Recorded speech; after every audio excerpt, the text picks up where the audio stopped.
Like, share and subscribe to Inspire Media.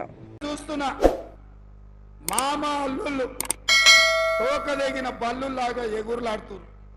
పల్లి తోకదగితే ఎట్లా ఎగురుతుందో మామ అల్లుళ్ళు కూడా గట్లనే ఎగురుతారు. ఇంకా అధికారం మత్తు దిగిందో లేదో నాకు అర్థం కాలే. అయ్యగారికి మరి ఫామ్ హౌస్ లో వేసిన మత్తు కూడా దిగిందో లేదో నాకు తెలియదు. అసెంబ్లీకి మాత్రం రాడు. చర్చల మీద మాట్లాడతామంటే పారిపోతాడు. ఎవరినో ఒకరిని అడ్డం పెట్టుకొని అసెంబ్లీకి రాకుండా తప్పించుకున్నాడు. అసెంబ్లీ రాని దద్దమ్మలు, బడికి రాని బడి దొంగలు లాంటి వాళ్ళు అంతేనా? మరి అట్లాంటి బడి దొంగలు నిన్న టీవీ 9లో పోయి కూర్చొని 4 గంటలు కూర్చున్నాడు. సిగ్గున్నదా అని అడుగుతున్నా. 10 ఏళ్ళు ముఖ్యమంత్రి చేసిన ప్రతిపక్ష నాయకుడు అసెంబ్లీకి రాకుండా, సమస్యల మీద మాట్లాడకుండా, ప్రభుత్వానికి సలహాలు ఇవ్వకుండా గత ప్రభుత్వంలో జరిగిన దోపిడీని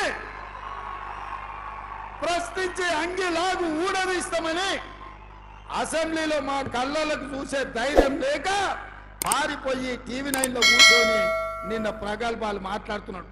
ఆయన మెదడును రంగరించి ఆయన రక్తాన్ని దారబోసి కాళేశ్వరం కట్టిండంట. దద్దమ్మ, నువ్వు అట్లా కట్టినవో లేదో ఇట్లా కూలిపోయింది. ఇంతకంటే ప్రపంచంలో దివాలగాడేవాడని ఉంటాడా అని నేను అడుగుతున్నా. కాళేశ్వరం డిజైన్ వేసినప్పుడు తీసినవా, దిగినప్పుడు దించినవా అని నేను అడుగుతున్నా.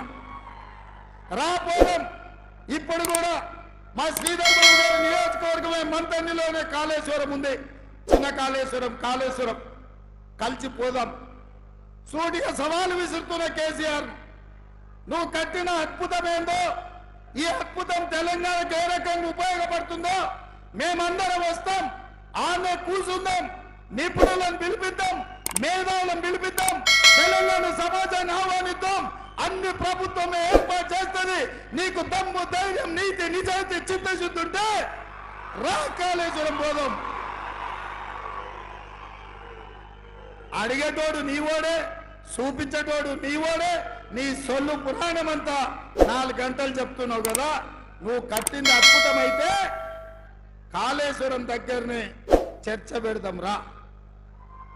1,00,000 కోట్లు ఖర్చు పెట్టి కట్టిన కాళేశ్వరం కూలింది, మేడిగడ్డ మేడి పండైంది, సుందిల్ల సున్నమైంది, అన్నారం ఆకాశంలో కలిసిపోయింది. ఇది ఆ సన్నాసి చేసిన గొప్ప పని. 10 ఏళ్ళు ఇస్తే గది కట్టిండ్రు.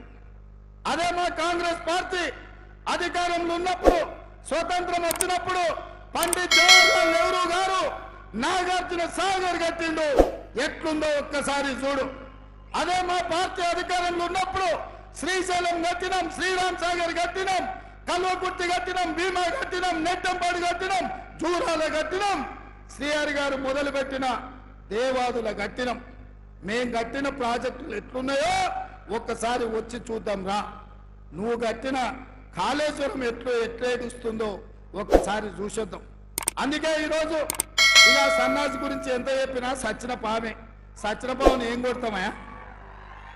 ఇవాళ టీఆర్ఎస్కే నన్ను డిపాజిట్ వచ్చే పరిస్థితి ఉందా? కాబట్టి ఇవాళ టీఆర్ఎస్ కాదు, ఏనుగులను తినేటోడు పోయిందంటే పీనుగులను తినేటోడు వచ్చిండు అన్నట్టుగా మోడీ తయారైండు. వీళ్ళిద్దరు తోడు దొంగలు గూడు పుటాని తెలంగాణ మీద కుట్ర చేశారు. 10 ఏళ్ళు కేసీఆర్ ఎవరు గెలిచినా. Like, share and subscribe to Inspire Media.